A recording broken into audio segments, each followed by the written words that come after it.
I think people shouldn't overlook what this will mean in 10 years. People still remember the first Jordan 1, the first Air Max 90 colorway. Seeing a brand like Nike go out with the billboard that they've done in Tokyo this week, with this globally recognized campaign, with one of the most famous artists in the world, amazing.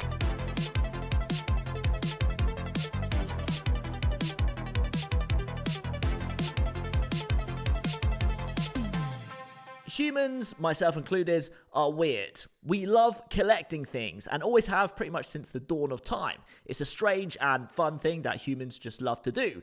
But more recently, sneaker culture and collecting has grown into a $70 billion market and is now evolving into the digital world. So in this episode, we're diving into the massive opportunity that is brewing in the realm of digital sneakers. A quick reminder that you can watch this episode on the Based AF YouTube channel. That's where all the podcast and weekly videos live. Alright, so this digital sneaker movement has been bubbling for a while, but it feels like for the first time it's about to go properly mainstream. So I brought in someone who knows this world far better than me. Sekure is an artist out of Melbourne, Australia, who's been in this world since he was a kid, but professionally for the last 19 years or so, and is credited with being one of the first people to properly customize sneakers for pro athletes, rappers, and has worked with the likes of Jordan, Nike, Adidas, Puma, Globe, you name it. We talk about why humans are obsessed with collecting, why sneaker culture has exploded, and why digital sneakers are a massive opportunity to catch before it goes fully mainstream. He is most certainly the man to help us understand what has been happening and what is about to happen in the world of digital sneakers. Sekure, it's great to have you on the show. You are involved deeply in all of this sneaker culture and have been for a long time. So give us the sort of 30-second rundown on who you are and how you've been involved with all of this. Yeah, sick. Thanks for having me on. My real name's Matt. I go by Sekure. I have since for about 19 or 20 years. So when I was about 18 years old, I got a job working in a Nike factory outlet, ended up working for Nike for 10 years. I've also worked for Globe, Puma, and Converse. And then in amongst all of that, done collabs with like Globe and Jordan brand. I have designed shoes from scratch, which have gone from a illustration on a page through to the manufacturing process. I've done 800 odd plus pairs of customs over the years for rappers, professional basketball players, people down the street, birthdays, wedding gifts, you name it. So when it comes to sneakers, I think I'm pretty well integrated into the scene. I started collecting when I was 13 years old. I got a job in a bakery on my 13th birthday after school as a janitor to save money to buy Jordans, and I'm 37 years old now and I'm still in sneakers every day. Love it. You are the person to speak to about all of this. It's, really happy to have you. It's going to be a good chat, this. And I find this really interesting. I've got into it more from the digital side, which we'll get onto. But I think it's interesting to everyone because there's this human collection element. Humans have been collecting things forever. And just the whole culture of sneaker collection is interesting, whoever you are, I think. So could you frame it for us? And I'm asking you to do the whole history in not enough time, but maybe you could just run it through for someone who is kind of new to this world and has maybe stumbled across digital sneakers.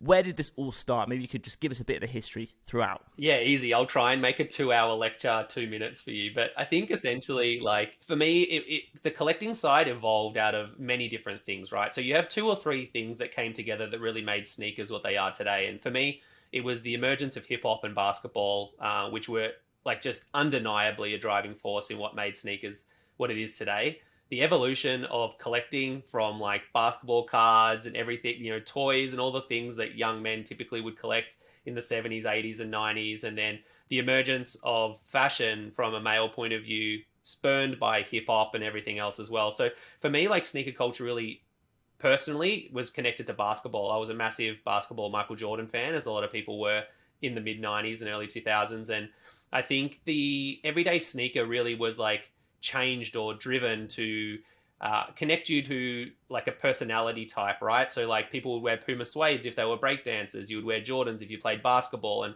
I think that it gave you like an identity and a subculture to connect to. And then once the brands realized this and they started doing collaborations, limited edition releases, all of a sudden you have something that's not a comic book or a basketball card or a limited edition toy in a favorite toy collection that you have to go out and buy. And for me, it was always about having something that no one else had. So when I walked down the street and you saw someone looking at your shoes or gave you a nod, it was like, yeah, that's why I do it. And then now, 30 odd years later, there's however many people with hundreds of pairs of shoes. And I think I probably had 500 pairs at the peak of my collection. But back in 2003, 2004, when I went to the very first Sneaker Freaker swap meet in Australia, I thought no one was going to be there. because there wasn't this big thing about collecting sneakers, but I think it kind of brought together a lot of things that you can be passionate about, you can flip and make money on.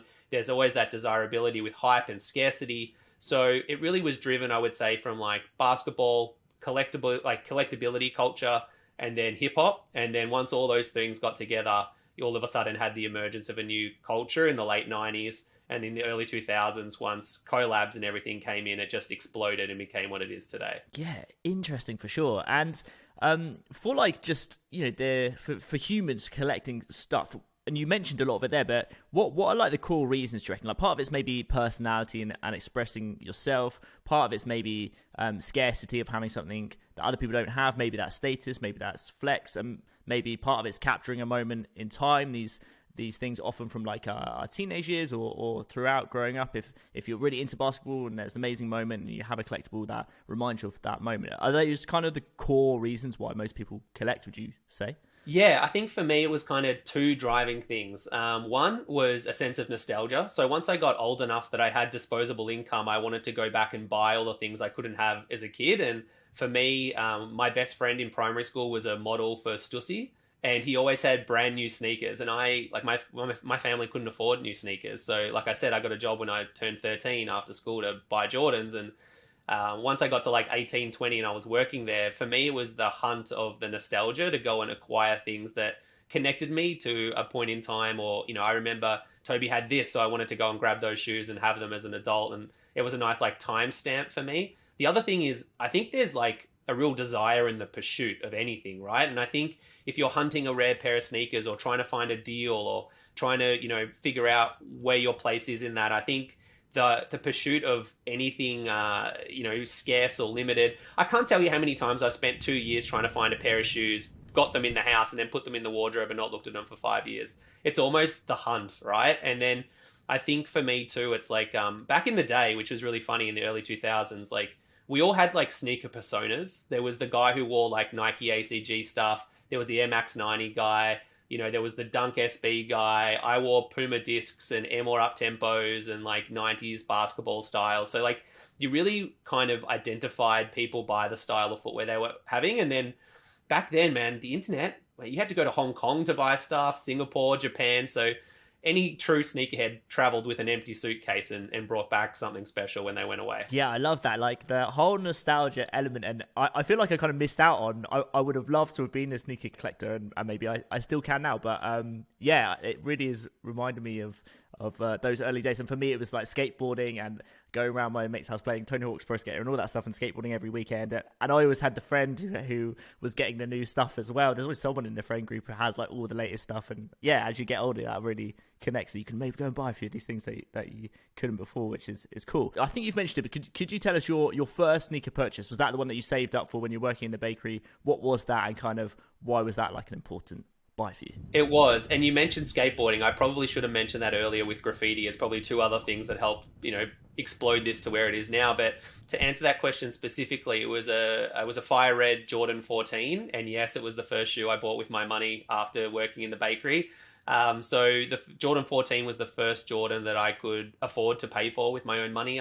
My parents like really tried to get me the sneakers I wanted. I remember I got Podposits instead of penny ones, which if you're 37 like I am means something, but like, so I always kind of got the cheaper version, and it was the first time I was able to like get the version that I really wanted of like the premium edition. And it was because I liked Michael Jordan so much. We couldn't watch basketball on free to air TV very much down here in Australia, but on Saturdays we got games in the mornings. So I would always get up on a Saturday morning after football, get home and watch basketball. And, being that the Bulls were the Bulls, they were always the team on television. So wanted to get a pair of Jordans, and when I was 13, I accomplished that goal. Nice. That's a big moment for sure, definitely. This is all kind of building to where this is moving to digital sneakers, which we'll come on to in a second. But one thing I wanted to get to before, and you're talking about your career and customization, and I find that so fascinating because that seems like a whole nother area of this industry. So maybe you could kind of, just introduce us to that, because are there kind of like rules with customization? You can make something super limited edition. Obviously, you're a great artist, so for you that makes sense. But if I tried to do it, I'd probably mess it up, and I imagine that was terrifying the first time that maybe you did it. So I'd love to hear a bit more about that side of all of this. Well, if you ever want to paint sneakers or do any customization, Luke, you just hit me up and I'll help you out. But it's yeah, the first time I ever painted a pair of shoes, I was freaking out because, so context, I've never learned art. I never went to school for art. I actually have a finance degree.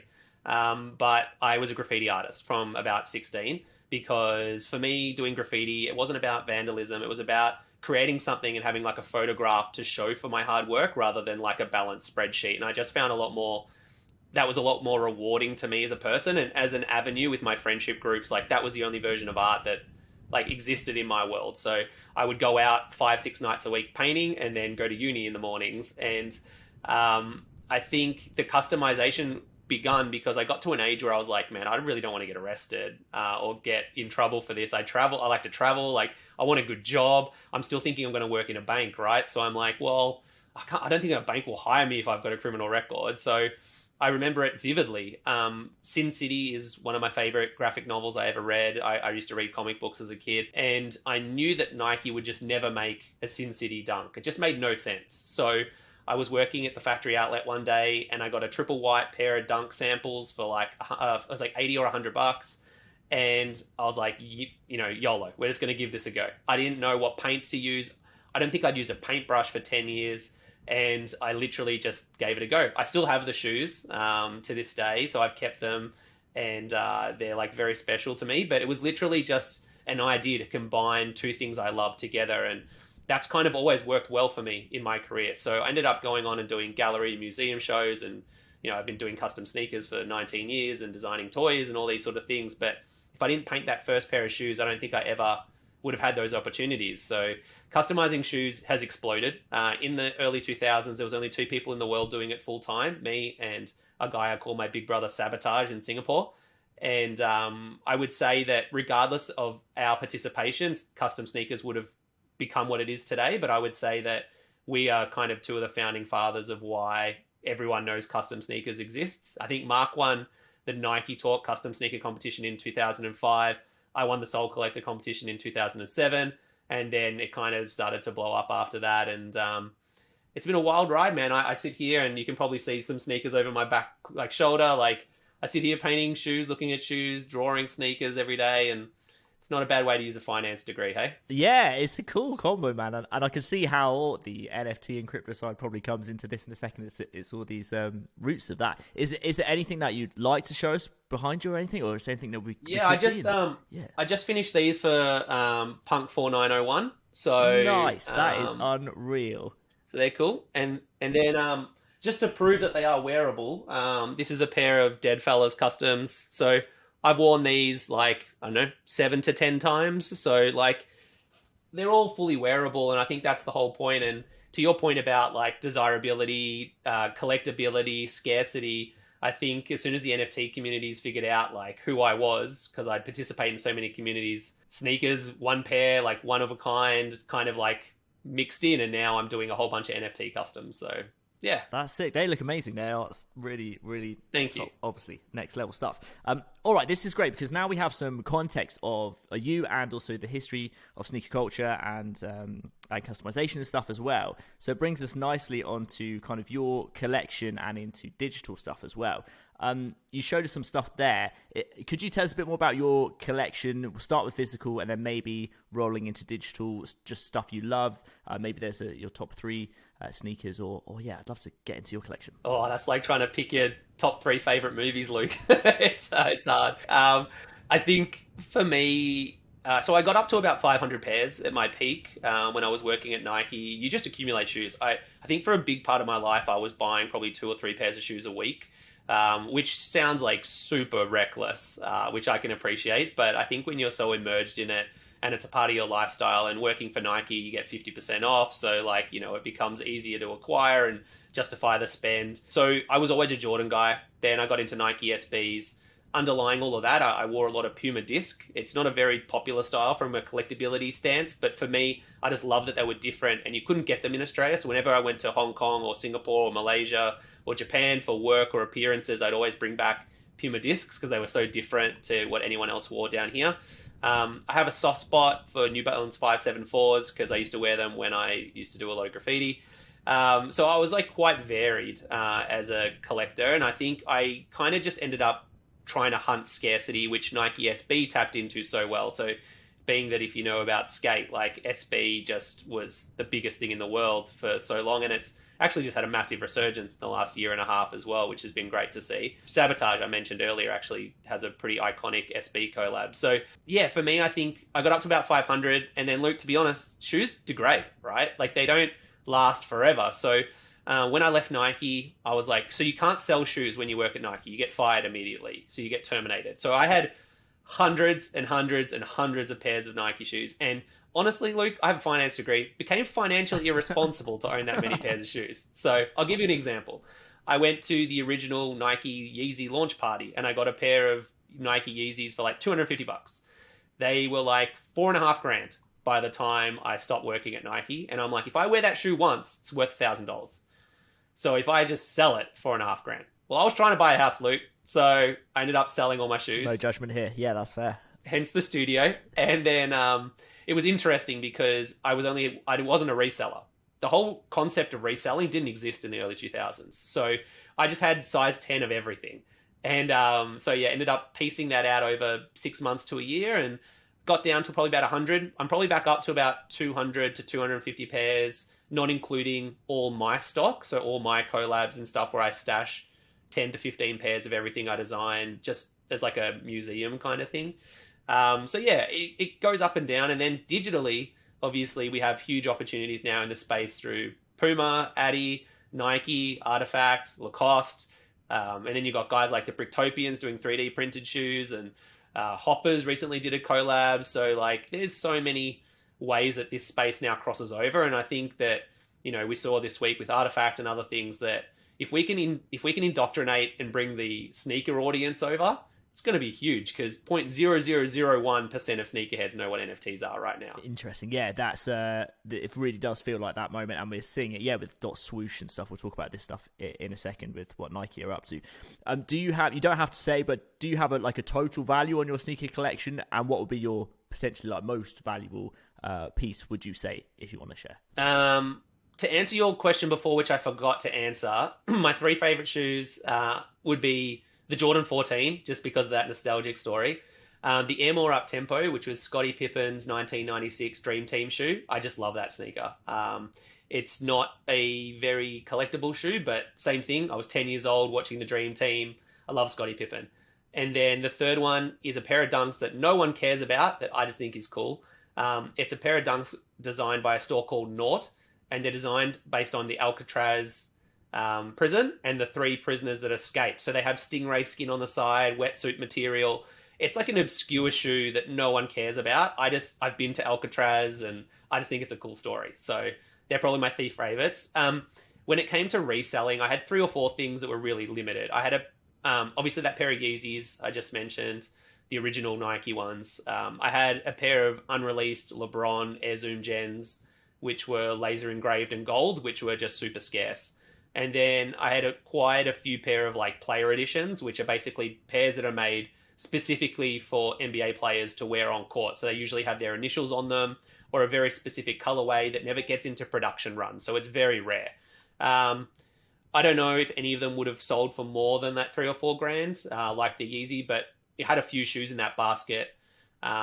I don't know what my sneaker collection's worth. I would hate to think, but at the peak, it would have been worth, well, about a third of the deposit of this house. So, yeah. Nice. Yeah, that's cool to hear for sure. All right, so let's dive into the world of digital sneakers a little bit more, because there's a lot of the same reasons that you'd buy digital goods for all the things that we've talked about, nostalgia, or rarity, scarcity, and just meaning something to you. But maybe you could give us your take on what's happening here. So we have talked about Artifact before on the show, but we can recap that, and also especially what Nike are doing with dot swoosh. We're beginning to see this kind of roll out to everybody. So yeah, mate, what's your kind of view on what's happening right now, and is this where stuff is heading, and why maybe?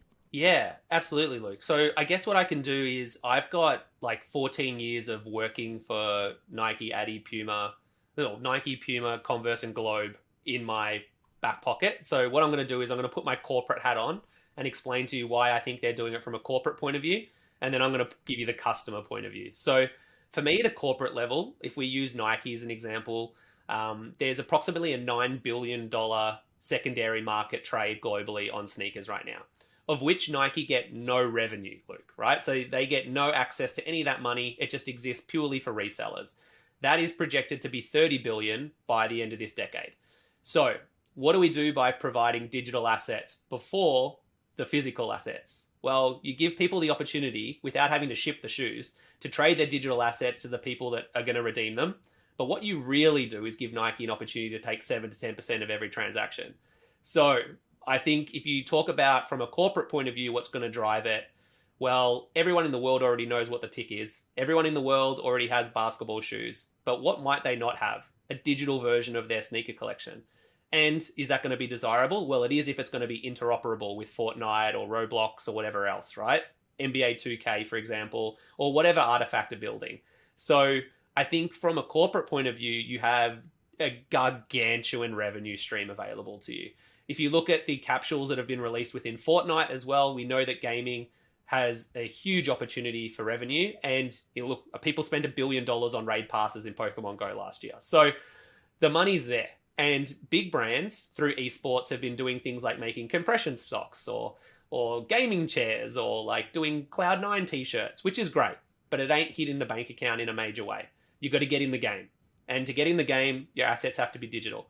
So I think that from a big brand point of view, this for the first time, because of the verification it provides you on the blockchain, you can now actually sell digital assets without just having people frivolously have digital collectibles with no purpose behind them. So from a corporate point of view, it makes enormous sense for a variety of other reasons other than I just mentioned. Sustainability, AR, VR is going to be massive as well. There's a whole bunch, I think. If you had an hour, I'd bore you with it, but I think just the dollars speak, and I think it makes sense. From a customer point of view, look, if I got 500 shoes in the wardrobe, no one knows about it. I have the opportunity now to flex them. I have the opportunity through a life that I'm spending more digitally. I talk to people online more than I do in real life now. So I have the opportunity through that to maybe customize a PFP with dynamic traits that can use my Nike wardrobe or my Adidas wardrobe or my Puma wardrobe. When I play my NBA 2K, I might be able to VR myself in and wear the shoes that I have as a digital asset or collectible.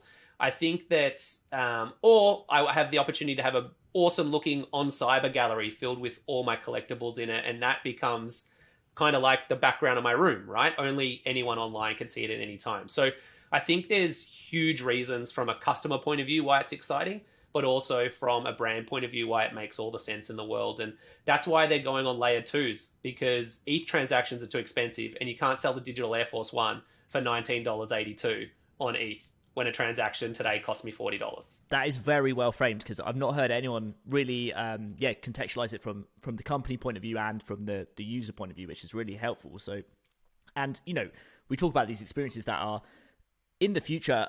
Well, obviously Fortnite and Roblox and all these things are happening now, and we're starting to see even as well like mods in GTA. I saw someone running around with their artifact sneakers, which looked amazing. But there was that NBA demo, which I'll show, that was able to, I think, photo scan somebody on stage and then put them in the game in a real life match and stuff. So this stuff isn't far away now. It's so it makes a lot of sense, and all the stars are aligning. And if you're kind of listening and watching this now, it's like going ding, ding, ding. Like this is where stuff's heading, which is really interesting. I did have at one point I wanted to ask your opinion on, because when you look at like the kind of physical market and outside of sneakers, but generally like luxury brands, and you have kind of obviously like fakes have always existed of stuff, whether it's Louis Vuitton bags or whatever. And probably for the brands, like obviously don't want to encourage it, but it kind of sort of spreads the message of the brand a little bit. If you have a fake, it makes the actually authentic original more desirable. When we look at kind of digital collectibles and NFTs, you obviously want to be the person who owns the real one, and you want the authentic one which you can prove on the blockchain. But also when the kind of 3D files are being released, it's a bit different in the digital world, because that 3D file is exactly the same. So like when people are modding it in GTA, do you need the kind of like original, whatever it is, like artifact, reptile, sneaker, when you can get the 3D model and just flex it anyway, or is that just the human knowledge of you've got it and you can prove that you have it? I've not phrased that very well, but it's... I get what you're saying. I definitely understand. And Luke, just for reference, they make fakes of my customs Right, too, okay. which is kind of funny. I've seen them in real life multiple times. I actually tried to chase a guy down to get a photo of them, and I think he thought I was just chasing him. It was very awkward. Yeah, so look, I think from my side, fake versus real is all about who you are as a person. Like, I think I don't personally judge people for having fakes, because if that's what you can afford and that's what makes you happy and you're looking for that sense of status and you can't afford a $15,000 bag, but you got a $50 version that looks the same, who am I to judge you, right? I to some degree do think, being a brand person, that it is brand damaging. Part of a tool or mechanism for marketing or brand building is being able to manage scarcity. So I do think that there is, although I don't make the judgment on the person acquiring the good, I think from a brand lens, it's obviously brand damaging in my opinion. But I think from a digital point of view, like the RFID chips, the verification that's going to be available in these products, it fills in so many gaps. And one of the things I'll say too, Luke, for me is like the way that we'll be able to acquire goods is also going to be significantly more improved. No more backdooring stock out the back of stores, no more bots raiding all these launches, no more people hacking the website and, putting all the Yeezys in the cart and checking them out before you get a chance to buy them. I think the fairness of distribution and the equity of distribution should be significantly improved through this process for me. And then, the releasing of the 3D files and selling the original, I think, is the same as having a print from, Picasso on my wall that I got for $19.99 at the store at the Guggenheim, or having a Picasso on the wall of a museum for $4 million. It's a different customer. It's a different mindset. It means something completely different to each person. But when I look at the $19 version, I remember going to the exhibition. It's like a timestamp. It's a photograph. It's nothing more than a version. I think original always has value because people desire to have the original. And I think there's an intangibility to that. And the blockchain providing provenance to the original version of files, to me, is the reason I got into NFTs. Yeah, that makes a lot of sense. And I always hang on to that idea, but then I couldn't quite connect it with the sort of volume of 3D files that would be going out. But yeah, you're exactly right. It's a different market, and to be able to prove it regardless is a thing in itself, isn't it? That's very cool. All right, and I wanted to ask you as well, as we sort of head towards the end, which it's been epic chat, so thank you. Have you got any kind of where are you looking? Not necessarily tips, and certainly not stuff for people to invest in or anything, but where are you kind of looking in terms of the digital sneaker world at the minute? What's kind of catching your attention? Yeah, I mean, you've gone over artifacts, so I won't go over too much, but I think the Forge this week is a monumentous part of like sneaker history. I think people shouldn't overlook what this will mean in 10 years. People still remember the first Jordan 1, the first Air Max 90 colorway. Yes, Artifact have other sneakers with Nike before this, but this is the first globally promoted. People were flooding, going like, oh, Nike aren't going to like tweet about it. Nike have been tweeting nonstop about Artifact this week. They have 4.8 million people on Twitter. Hundreds of millions of people will see it all over their social media. If we want to onboard everyday normies, seeing a brand like Nike go out with the billboard that they've done in Tokyo this week, with this globally recognized campaign with one of the most famous artists in the world, amazing. The same week, Adidas go out with alts, so you can build your DNA now and you've got a persona. You can link your token to the Adidas app and you're going to get exclusive opportunities and access, which is where I think this will go.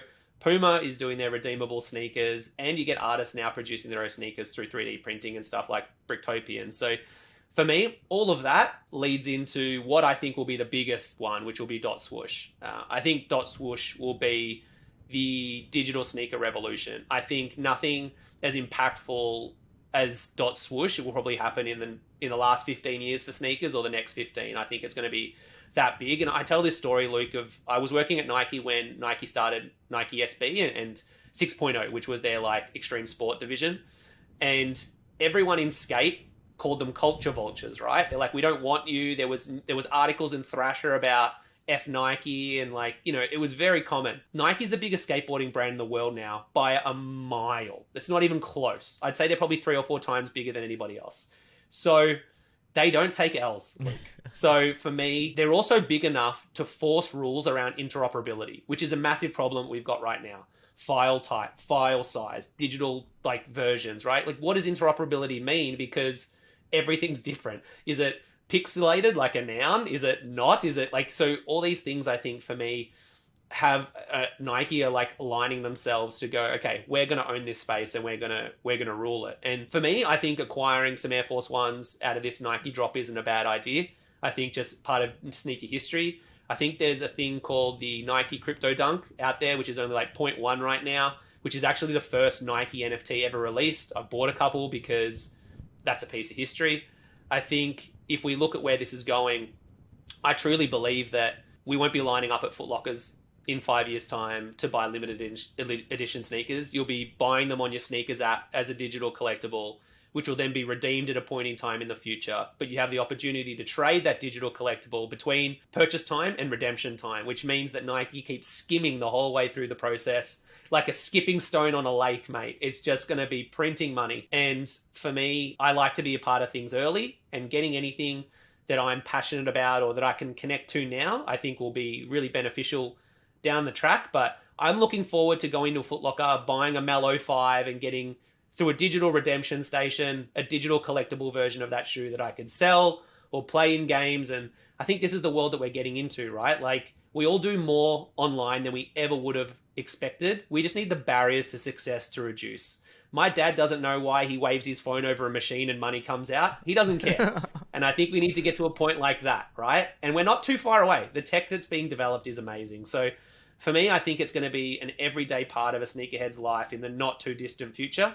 So I encourage people to learn about it now so you don't find out about it too late. Yes, that is so well said. And it's like all the pieces have dropped into place there because yeah, you know, I was watching it. I understand the NFT side of stuff, but to have the sneaker background from you and the real understanding, it's like, okay, the plan makes sense of what's happening now. So that is invaluable for sure. Thank you very much for that. And yeah, well, just before we wrap up, tell us what you're working on personally as well. What are you up to at the moment that people should check out as well? Thank you for asking, Luke. Yeah, I think, well, I'm customizing shoes every day and I'm streaming them on Twitch, and I do a weekly space about sneakers and NFTs. So if anyone wants to listen to me, they're welcome to do it there. My grand project at the moment is called RoboGhost. I won't go into it and bore you and your audience, but it's for 19 years I've been drawing and painting these characters in every collab I've ever done, in walls all over the world. And my NFT project will bring that to life for the first time through a narrative, which will be really exciting. We're putting out a collection called Sneaker Cards right now, which is 52 digital cards dedicated to archiving my favorite customs from my past, which will be the Genesis collection for RoboGhost. So at the moment, RoboGhost Sneaker Cards is the priority, full-time, full steam ahead on that. We're kind of ready to go as soon as the market decides to not be going red every day. And otherwise, as you can see in the background, just painting shoes, designing toys, and all that stuff. But my name's Sekure D with a K, and I have that locked up pretty much everywhere except for one or two places. So you can find me wherever you like to hang, and I should be there. Awesome. I'll pop all the links, of course, in the notes. So I encourage people to check you out and everything that you're doing. But yeah, thank you so much. That was a brilliant chat. It's aligned a lot of cool stuff for me, and I know people find it massively helpful. So thank you so much for coming on. You're welcome. Thank you for having me on, Luke. So there we go. I loved that. I thought Sekure smashed it, unveiled why this is a big opportunity to understand right now. Another piece of the metaverse puzzle falling into place. You know what to do to not miss another video. Hit subscribe on the Based AF YouTube channel or follow on your podcast platform, and I will see you for next week's episode.